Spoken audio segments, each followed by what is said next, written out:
Welcome students. আজ আমরা ভারতের সংবিধানে যেসব মৌলিক অধিকার উল্লেখ আছে সেই মৌলিক অধিকারগুলির মধ্যে সাম্যের অধিকার নিয়ে আলোচনা করব। আমরা একথা জানি যে মানুষের বা নাগরিকদের যেসব সুযোগ সুবিধা বা অধিকার ব্যক্তিত্ব বিকাশের ক্ষেত্রে অপরিহার্য সেগুলি সংবিধানে উল্লেখ থাকলে সেগুলিকে বলা হয় মৌলিক অধিকার।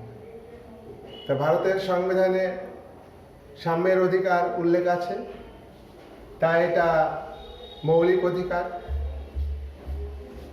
1949 সালের 26শে নভেম্বর ভারতের সংবিধান গৃহীত হয়। সেই সময়ে সংবিধানে অর্থাৎ মূল সংবিধানে 7টি মৌলিক অধিকার ছিল। 7টি মৌলিক অধিকার কি কি? সাম্যের অধিকার, স্বাধীনতার অধিকার, শোষণের বিরুদ্ধে অধিকার, ধর্মীয় স্বাধীনতার অধিকার, শিক্ষা ও সাংস্কৃতিক অধিকার এবং সম্পত্তির অধিকার ও শাসনতান্ত্রিক প্রতিবিধানের অধিকার। এই যে 7টা মৌলিক অধিকার,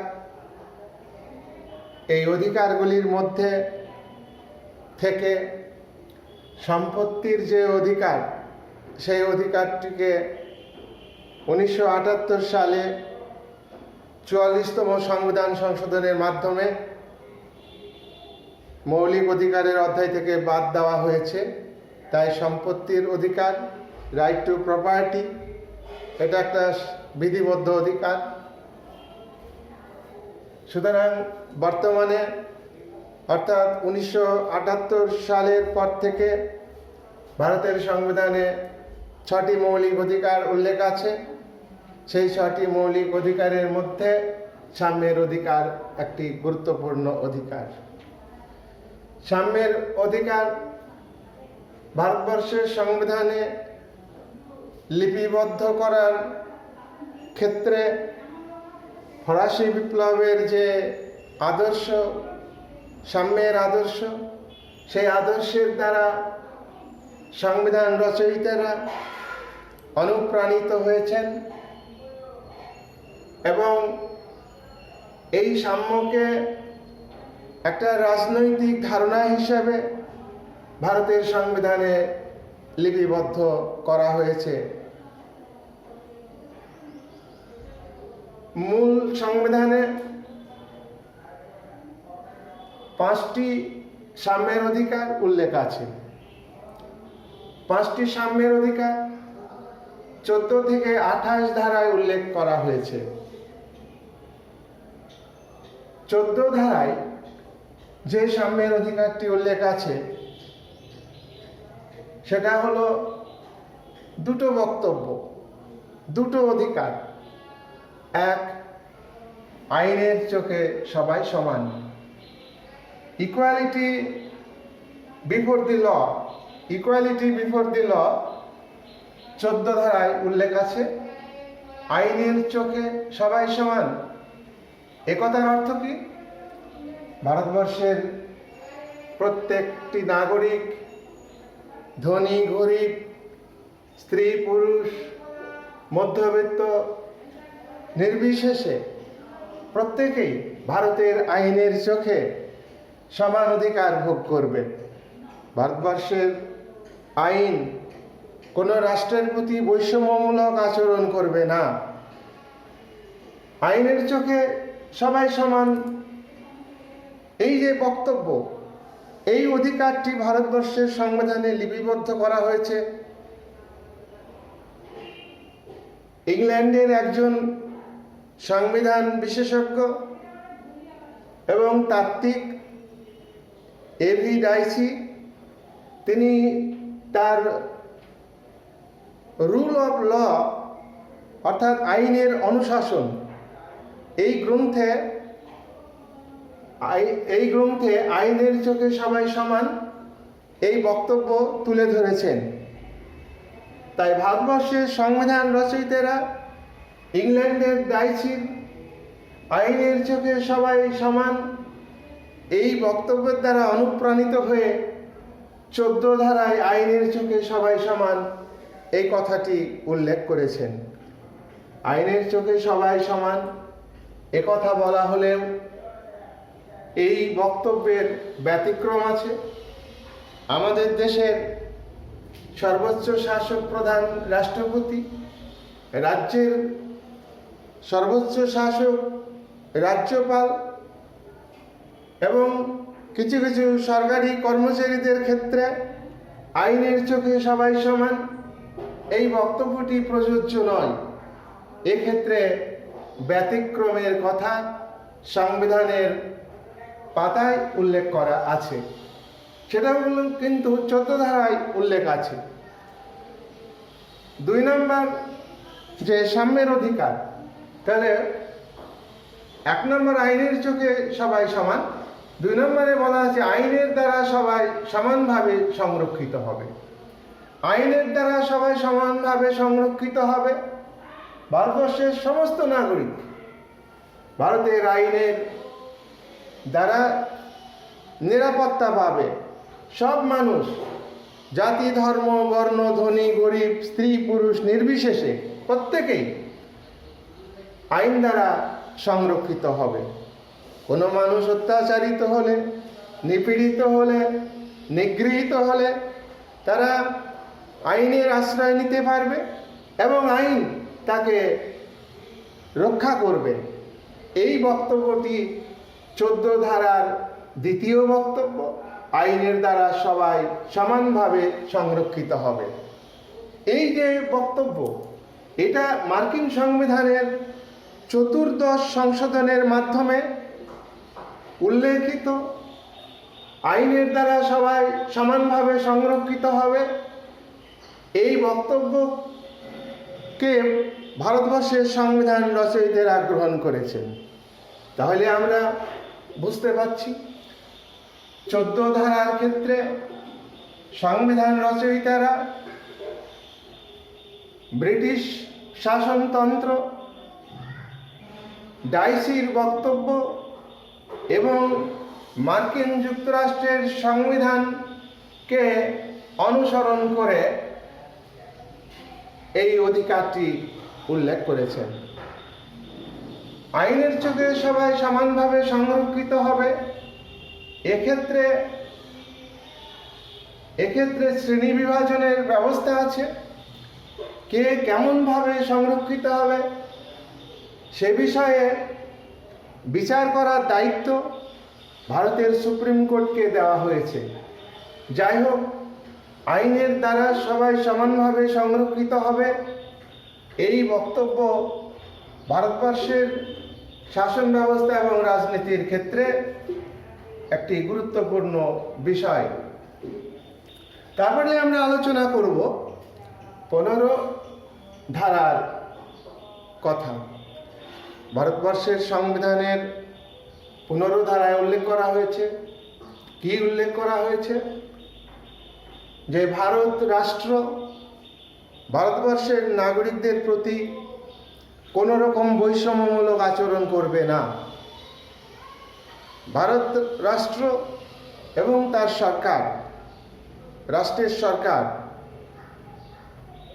জাতি, বর্ণ, ধনী, গরিব, স্ত্রী, পুরুষ এই সমস্ত বিষয়গুলিকে বিচার করে তাদের প্রতি আচরণ করবে না। এগুলিকে বিচার করবে না রাষ্ট্র। প্রত্যেকের সঙ্গে ভারত রাষ্ট্র এবং তার সরকার সমানভাবে ব্যবহার করবে, সমানভাবে আচরণ করবে, সমান চোখে দেখবে। ভারতের সরকারি হোটেল, রেস্তোরাঁ, সরকারি পুষ্করিণী, দিঘি বা জলাশয় সরকারি আমোদ প্রমোদ স্থানে প্রবেশের ক্ষেত্রে রাষ্ট্র কোনো রকমের বৈষম্যমূলক আচরণ করবে না। এক্ষেত্রে জাতি, ধর্ম, বর্ণ সবাই প্রবেশের অধিকার ভোগ করবে। এছাড়া সরকারি গোচারণ ভূমি, সরকারি গৌরস্থান বা কবরস্থান এগুলি ব্যবহারের ক্ষেত্রে জাতি ধর্ম বিশ্লেষণ করে রাষ্ট্র বৈষম্যমূলক আচরণ করবে না। প্রত্যেকের ক্ষেত্রে সমান মর্যাদা এবং সমানভাবে সমান চোখে রাষ্ট্র দেখবে।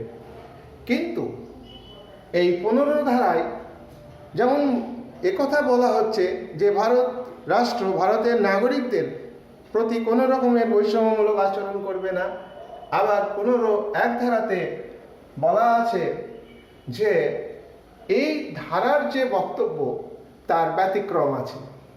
কি ব্যতিক্রম আছে? ব্যতিক্রমগুলো 15(2) ধারায় উল্লেখ আছে, 15(2) ধারায় উল্লেখ আছে 15(3), 15(4), 15(5). এই যে ব্র্যাকেটের মধ্যে দেখছো এগুলো উপধারা, তোমরা জানো। তাহলে ব্যতিক্রম কি? 15 ধারার বক্তব্যের ব্যতিক্রম হলো ভারত রাষ্ট্র এবং তার সরকার নারী, শিশু, ছোঁয়াচে রোগের ক্ষেত্রে 15 ধারার বক্তব্যের ব্যতিক্রম ব্যবহার করবে। কোনো কোনো স্থান, আমোদ প্রমোদ স্থান বা কিছু ক্ষেত্রে নারীদের প্রবেশ করা দেওয়া হবে না। শিশুদের ক্ষেত্রেও তাই, তাদেরকে প্রবেশ অধিকার থেকে বঞ্চিত করা হবে। ছোঁয়াচে রোগ হলে কারো জলাশয় ব্যবহার করা, আমোদ প্রমোদ স্থানে প্রবেশ করতে দেওয়া বা হোটেল রেস্তোরাঁতে প্রবেশ করতে দেওয়া ইত্যাদি ক্ষেত্রে বাধা দিতে পারবে। তার কারণ ছোঁয়াচে রোগ এটা ছড়িয়ে পড়বে, সেক্ষেত্রে কিন্তু রাষ্ট্র তার প্রতি বৈষম্যমূলক আচরণ করে তাকে প্রবেশের অধিকার থেকে বঞ্চিত করবে, জলাশয় ব্যবহার থেকে তাকে বঞ্চিত করবে, হোটেল রেস্তোরাঁ প্রবেশের ক্ষেত্রে রাষ্ট্র বাধা দেবে। 16 ধারাতে কি বক্তব্য? তাহলে আমাদের 14 ধারার বক্তব্য বুঝতে পারলাম, আমরা বুঝতে পারলাম 15 ধারার বক্তব্য। আমরা এবার আলোচনা করছি 16 ধারা। 16 ধারাতে কি বলা আছে ভারতবর্ষের সংবিধানে? 16 ধারায় বলা আছে চাকরিতে সমান অধিকার। ভারত রাষ্ট্র ভারতবর্ষের সমস্ত নাগরিককে চাকরিতে সমান অধিকার দেবে। চাকরির পাওয়ার ক্ষেত্রে মানদণ্ড হবে প্রার্থীর যোগ্যতা, শিক্ষাগত যোগ্যতা। যোগ্যতা হলো চাকরির একমাত্র মানদণ্ড, এই কথা 16 ধারায় বলা হয়েছে। তাহলে এই বক্তব্যটা সমান অধিকারের বক্তব্য, এই বক্তব্যটা চাকরিতে সমান অধিকারের বক্তব্য।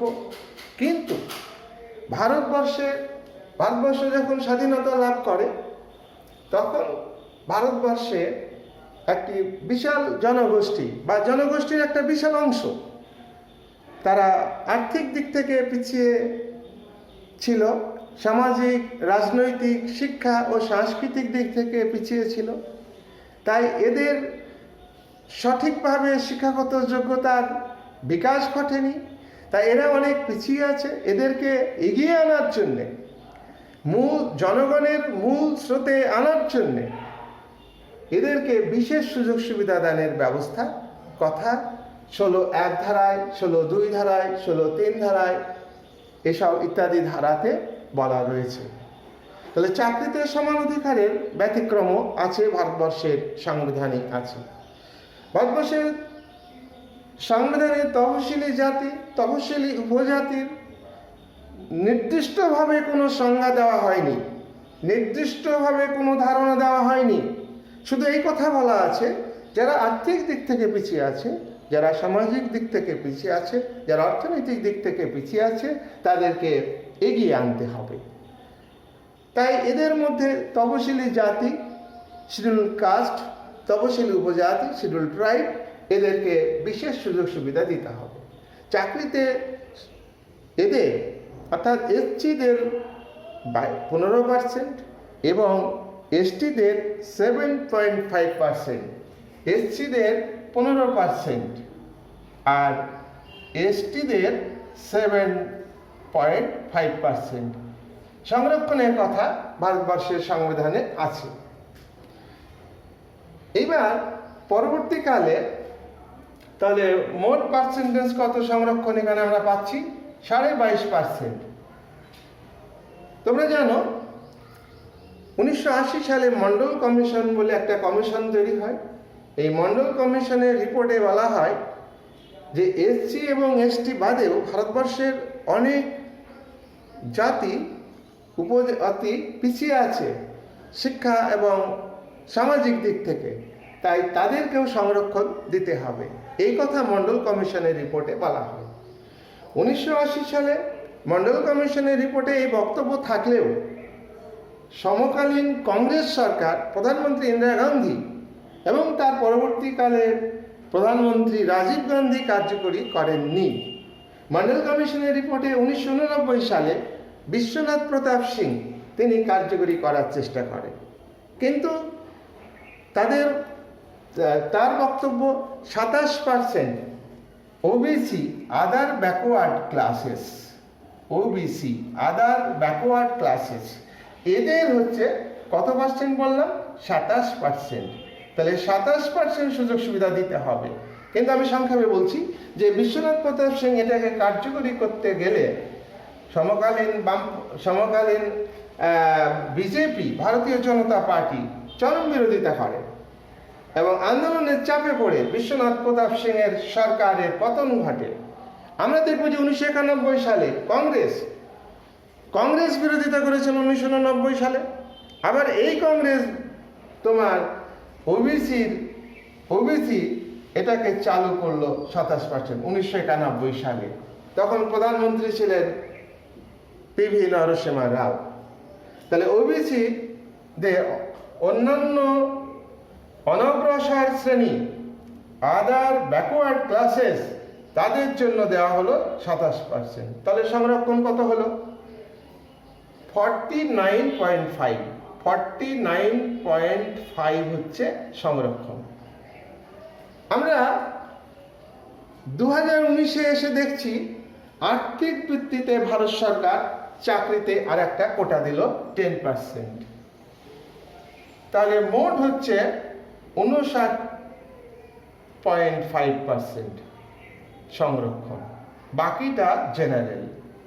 তাহলে চাকরিতে আমরা দেখছি চাকরিতে সমান অধিকার, এই বক্তব্যটা অনেকটা মূল্যহীন হয়ে পড়ছে।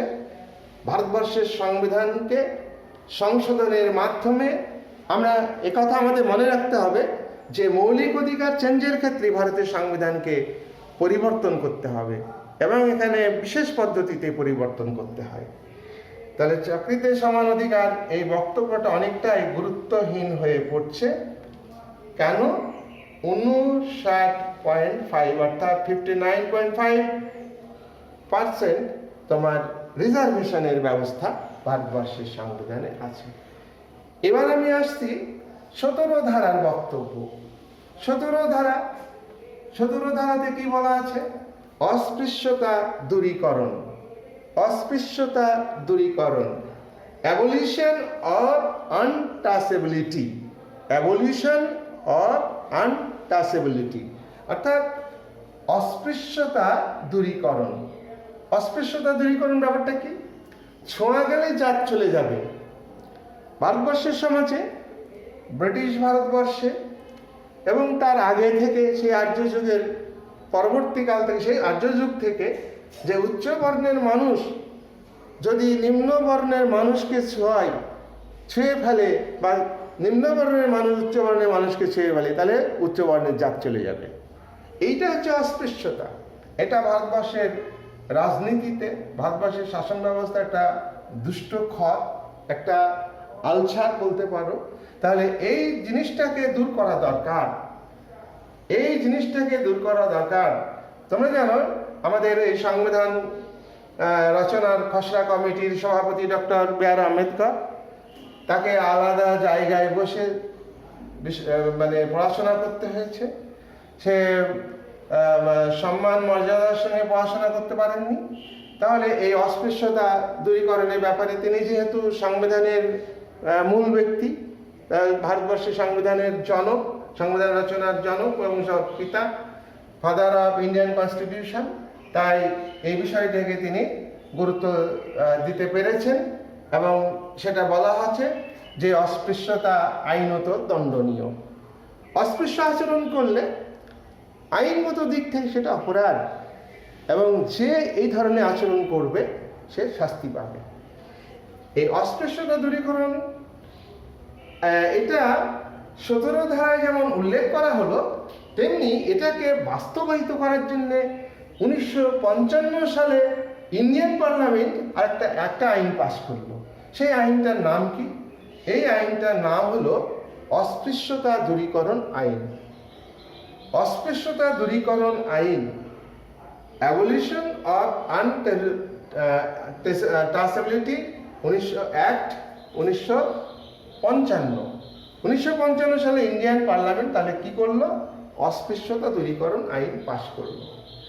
এই আইনটার নাম পরবর্তীকালে পরিবর্তন হয়েছে।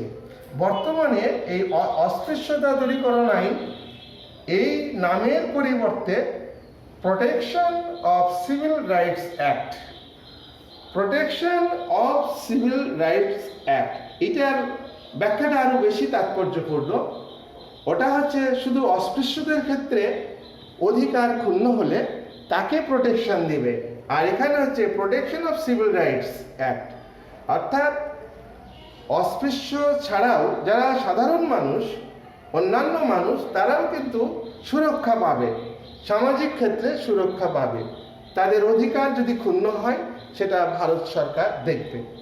তাহলে এই সামাজিক ব্যাধি দূর করার জন্য আমরা দেখলাম ভারতবর্ষের সংবিধানে 17 ধারাতে অস্পৃশ্যতা দূর করার কথা বলা হয়েছে এবং এটাকে বাস্তবে রূপায়িত করার জন্য তোমার 1955 সালে অস্পৃশ্যতা দূরীকরণ আইন পাশ করা হয়েছে।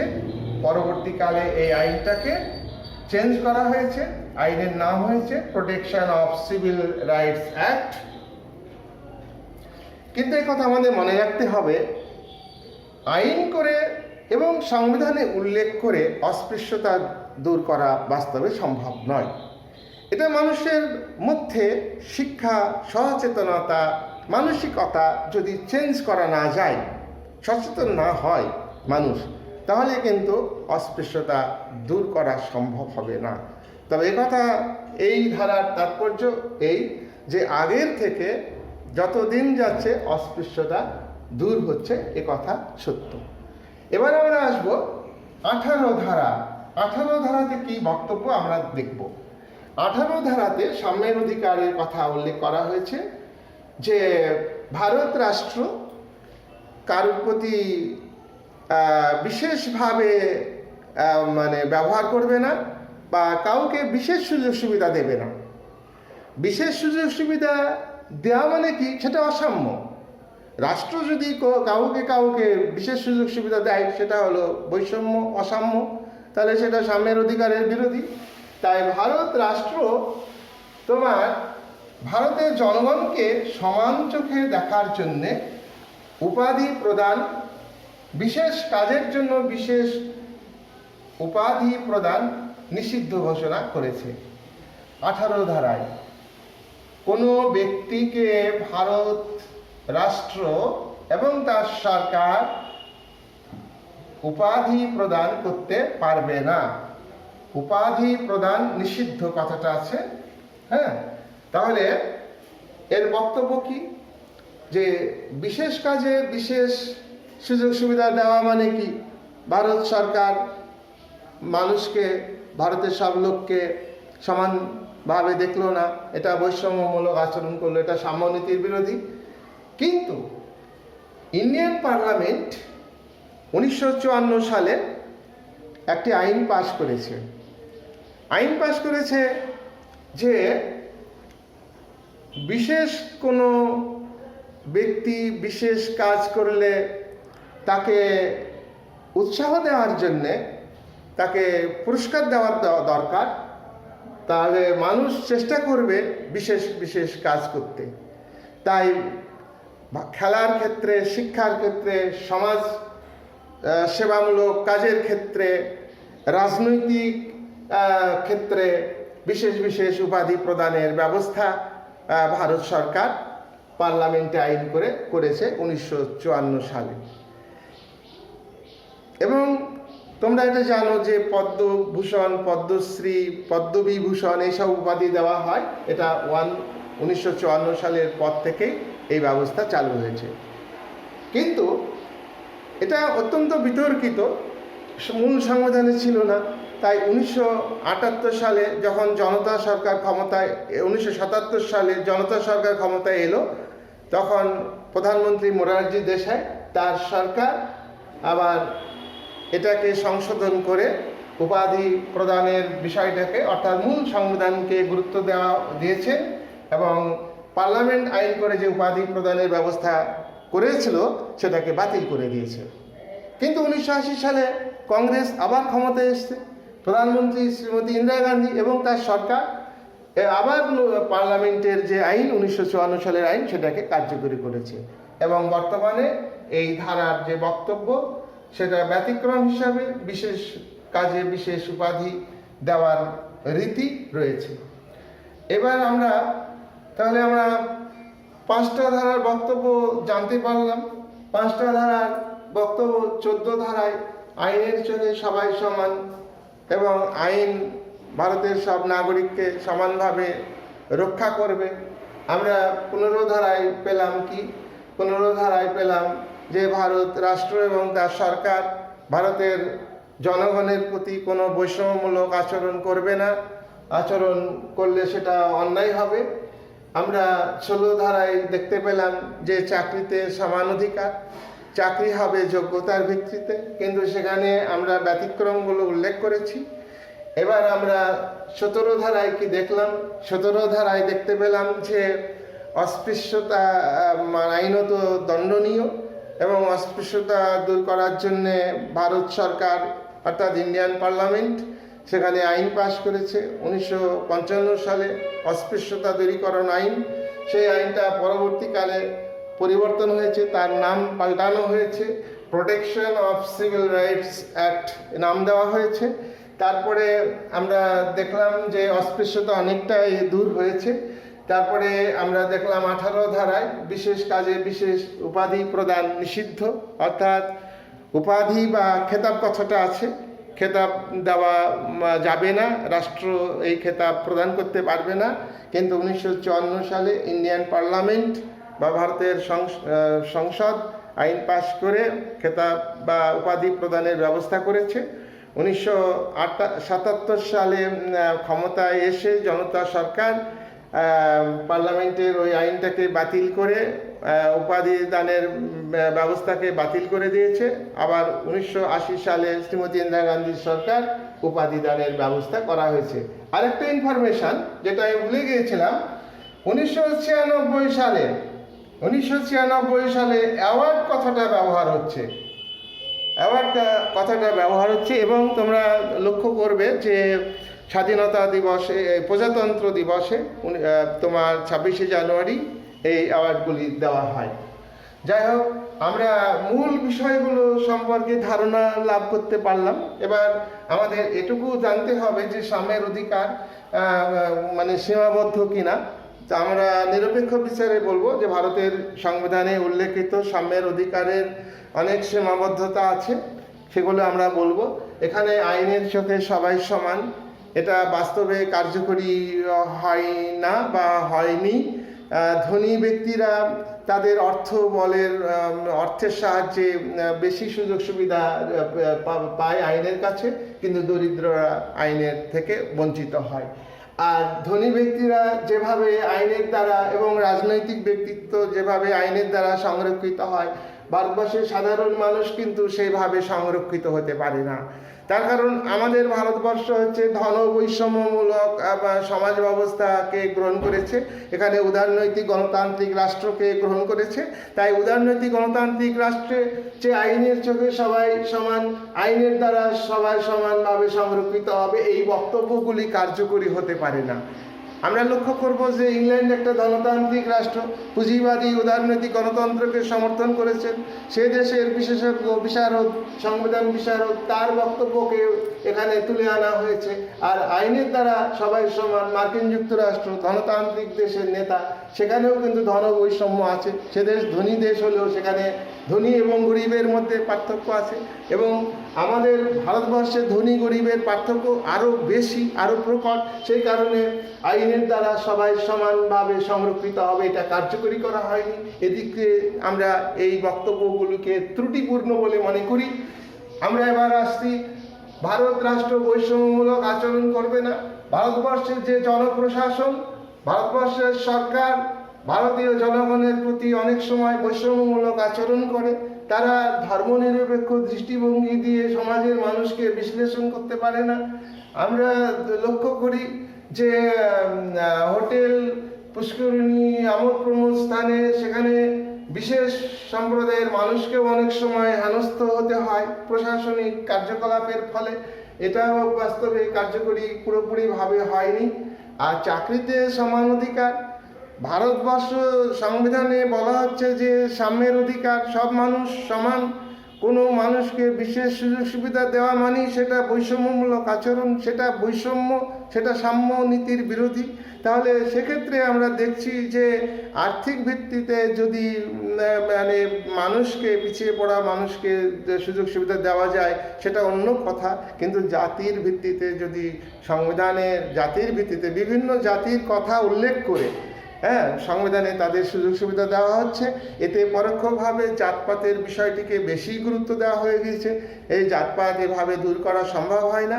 আরেকটা কথা হলো যে ভারতীয় সমাজ ব্যবস্থার মধ্যে যাদের যোগ্যতা আছে, অপেক্ষাকৃত বেশি যোগ্যতা, তারা চাকরি থেকে বঞ্চিত হচ্ছে। অপেক্ষাকৃত কম যোগ্যতা সম্পন্ন, কম মেধা সম্পন্ন তারা চাকরি পাচ্ছে, বিভিন্ন সুযোগ সুবিধা তারা পাচ্ছে। তাহলে যারা সুযোগ সুবিধা থেকে বঞ্চিত হলো তাদের মধ্যে ক্ষোভের সৃষ্টি হচ্ছে, এবং উচ্চ বর্ণ নিম্ন বর্ণের মধ্যে বৈষম্য আরও বাড়তে বাধ্য। এটাও একটা সাম্যের অধিকারের যে সমান অধিকারের ব্যতিক্রম, এই ব্যতিক্রমটা খুব ত্রুটিপূর্ণ। সংরক্ষণ এটা বৈষম্য সৃষ্টি করে। অস্পৃশ্যতা দূরীকরণ, এক্ষেত্রে শুধু সংবিধানের পাতায় উল্লেখ করে বড় বড় বক্তব্য রেখে এই অস্পৃশ্যতা দূরীকরণ করা যাবে না। এবং যেখানে আমরা দেখলাম যে আইনও তৈরি হয়েছে, ভারতবর্ষের পার্লামেন্ট আইন করেছে, কিন্তু আইন করে কি এটা দূর করতে পারবে? এটা আইন করে দূর করতে পারবে না। মানুষের মধ্যে সচেতনতা বাড়াতে হবে, মানুষের মধ্যে উদারতা, সহনশীলতা, এইগুলোর উপরে বেশি গুরুত্ব দিতে হবে। এবং এই ক্ষেত্রে শুধু রাষ্ট্র ভূমিকা গ্রহণ করে সম্ভব না, সামাজিক ক্ষেত্রে এই পরিবর্তনটা আনতে হবে, সমাজ বিপ্লব আনতে হবে, সাংস্কৃতিক ক্ষেত্রে পরিবর্তন আনতে হবে, তাহলেই এই অস্পৃশ্যতা দূর করা সম্ভব হবে। নেক্সট হচ্ছে যে উপাধি প্রদান, এটা বিশেষ কাজে বিশেষ উপাধি দেওয়া, এটা মানুষ উৎসাহ পায়, এটা খুব গুরুত্বপূর্ণ বিষয়। এটা যে খুব সাম্যনীতির বিরোধী সেটা বলা যাবে না। তবে প্রজাতন্ত্র দিবসে যেটা প্রদান করা হয়, এটা আমাদের মনে হয় এটা খুব দৃষ্টিকটু ব্যাপার। প্রজাতন্ত্র মানে ভারতবর্ষ পরিপূর্ণভাবে সেদিন থেকে ভারতবর্ষের সংবিধানকে করা হয়েছে। ভারতবর্ষের স্বাধীনতার আগে ভারতের স্বাধীনতা আইন যেটা ব্রিটিশ পার্লামেন্ট পাস হয়েছিল, সেটা অ্যাবলিশড হয়, সেটাকে 1949 সালে, এবং 1950 সালে ভারতের সব মানুষ সমান এবং স্বাধীন, সম্পূর্ণভাবে স্বাধীন। সেই 26শে জানুয়ারির দিনটাতেই এই সমস্ত উপাধিগুলো দেওয়া হয়। এটা সাম্যনীতির বিরোধী। যাই হোক, সামগ্রিকভাবে আমরা এই বক্তব্য সাম্যের অধিকারকে আমরা বলবো যে এখানে বুর্জোয়া গণতান্ত্রিক আদর্শের দ্বারা প্রভাবিত হয়েছে, এবং ফরাসি যে বিপ্লবের আদর্শ সাম্য, সেটা ফরাসি বিপ্লব বুর্জোয়া বিপ্লব। ফরাসি দেশে কিন্তু শ্রমিক, কৃষক, মেহনতি, খেটে খাওয়া মানুষের জন্য ওই বিপ্লব নয়। ওই বিপ্লবে যারা নেতৃত্ব দিয়েছিল সে তা বুর্জোয়া শ্রেণী, তারা ব্যবসায়ী শ্রেণী, ধনী শ্রেণী, অর্থাৎ জমিদার যোদ্ধাদের বিরুদ্ধে রাজতন্ত্রকে উচ্ছেদ করে বুর্জোয়ারা ক্ষমতায় আসার চেষ্টা করেছে। সেই বিপ্লবের আদর্শকে ভারতবর্ষের সংবিধানে লিপিবদ্ধ করা হয়েছে। সুতরাং সেইখানেই আমরা দুর্বলতা লক্ষ্য করছি। এখানে অর্থনৈতিক যে সাম্য, সেই সাম্যকে গুরুত্ব দেওয়া হয়নি। রাজনৈতিক যে ধারণা, সাম্য একটা রাজনৈতিক ধারণা, উদারনৈতিক গণতান্ত্রিক শাসন ব্যবস্থার ধারণা সেই অর্থে গ্রহণ করা হয়েছে। কিন্তু আমাদের মনে রাখতে হবে যে অর্থনৈতিক বৈষম্য দূর আগে করতে হবে। অর্থ বৈষম্য থাকলে আইনগত সাম্য, রাজনৈতিক সাম্য মূল্যহীন। আমরা এক্ষেত্রে একজন বিশেষজ্ঞর কথা আমরা বলবো, ইংল্যান্ডের চিন্তাবিদ, তিনি হলেন ল্যাস্কি, হ্যারল্ড ল্যাস্কি। উনি বলেছেন যে মানুষের যদি অর্থনৈতিক স্বাধীনতা, মানুষের যদি অর্থনৈতিক স্বাধীনতা, অর্থনৈতিক অধিকার না থাকে, তাহলে তাদের রাজনৈতিক স্বাধীনতা, তাদের সামাজিক স্বাধীনতা মূল্যহীন হয়ে পড়ে। তা ভারতবর্ষের মানুষের সাম্যের অধিকারের মধ্যে তোমার এই যে বক্তব্যগুলো আমরা সবই দেখছি যে মূলত রাজনৈতিক বক্তব্য। এই সামাজিক অস্পৃশ্যতা, সামাজিক ক্ষেত্রে অস্পৃশ্যতা দূরীকরণ, এটা হচ্ছে তোমার সামাজিক বক্তব্য। আর বাকি যে চারটা ধারা, সেটা কিন্তু রাজনৈতিক বক্তব্য। তাই ভারতবর্ষের জনগণকে রাজনৈতিক অধিকার, সাম্যের ক্ষেত্রে রাজনৈতিক অধিকার দেওয়া হয়েছে, কিন্তু অর্থনৈতিক ক্ষেত্রে অধিকার দেওয়া হয়নি। তবু আমরা বলবো যে ভারত সরকার, আমরা প্রথমে দেখেছি যে পঞ্চবার্ষিকী পরিকল্পনা গ্রহণের মাধ্যমে সরকারি উদ্যোগে, ব্যক্তি উদ্যোগের পাশাপাশি রাষ্ট্রীয় উদ্যোগকেও গুরুত্ব দেওয়া হয়েছে এবং পরিকল্পিত অর্থনীতিকে গ্রহণ করে ভারতের অর্থ ব্যবস্থাকে উন্নত করবার চেষ্টা করা হয়েছে এবং তার মধ্য দিয়ে ধনী দরিদ্রের ব্যবধানও দূর করা হয়েছে। আমরা ভারত সরকারকে দেখেছি গরিবি হটাও এই স্লোগান দিতে এবং ব্যক্তি উদ্যোগের পাশাপাশি রাষ্ট্রীয়করণ এবং রাষ্ট্রীয় উদ্যোগকে গুরুত্ব দিয়ে রাষ্ট্রের আয় বাড়িয়ে সেগুলিকে সাধারণ মানুষের মধ্যে বন্টনের ব্যবস্থা করার উপরেও গুরুত্ব দেওয়া হয়েছে। তাই আমরা এক্ষেত্রে ওই যে সমাজতন্ত্র শব্দটা প্রস্তাবনায় যুক্ত হয়েছে 1976 সালে 42তম সংশোধনের মাধ্যমে। কিন্তু এগুলো একটা অর্থনৈতিক উন্নতির একটা চেষ্টা, কিন্তু 1991 সালে এসে আমরা দেখলাম যে ভারতের যে সমান অধিকারের ব্যবস্থা, সেক্ষেত্রে আমরা দেখছি যে বিশ্বায়নের যে প্রক্রিয়া, নয়া উদারীকরণের যে ব্যবস্থা, বেসরকারীকরণের যে ব্যবস্থা সারা পৃথিবীতে যেটা প্রভাব ফেলেছে, সেটা ভারতবর্ষের সরকারও গ্রহণ করেছে। যা 1991 সালে ভারত সরকার অর্থনৈতিক ক্ষেত্রে যেভাবে উদ্যোগটা নিয়েছিল, তার বিপরীত একটা অ্যাঙ্গেল বা দৃষ্টিভঙ্গি 1991 সালের পর থেকে ভারত সরকার গ্রহণ করেছে, যার ফলে ধনবৈষম্য, ভারতবর্ষের জাতীয় আয় বাড়ছে, গড় মাথাপিছু আয় বাড়ছে, কিন্তু অধিকাংশ মানুষ তারা অর্থ থেকে বঞ্চিত হচ্ছে এবং ধনবৈষম্য বাড়ছে। তাই সাম্যের অধিকার মূল্যহীন হয়ে পড়ছে। পাশাপাশি এর একটা রাজনৈতিক আদর্শ হিসাবে ভারতের সংবিধানে যে লিপিবদ্ধ করা হয়েছে, সেটাকেও আমরা একেবারে অর্থহীন এটা আমরা বলতে পারবো না, এরও গুরুত্ব আছে। শেষ করছি।